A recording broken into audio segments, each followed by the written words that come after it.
The hedonic New World we come to know in Aldous Huxley's 1948 novel is one built on the premise that suffering, particularly the kind we experience when a desire goes unfulfilled, is the fundamental ail of all human society.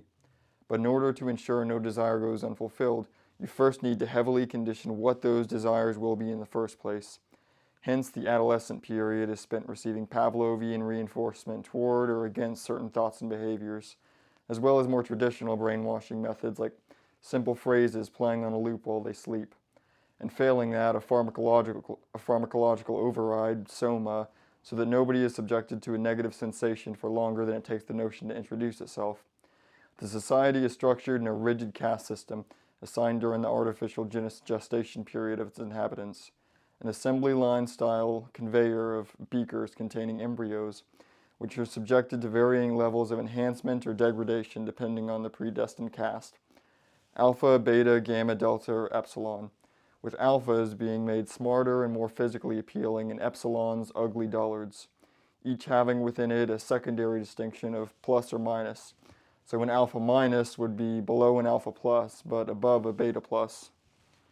Everything from their dwelling to occupation is contingent on their caste, and our main character, Bernard Marx, is an alpha plus who fails to live up to the standard, having a stout, awkward appearance made up for only by his competence in his psychological work.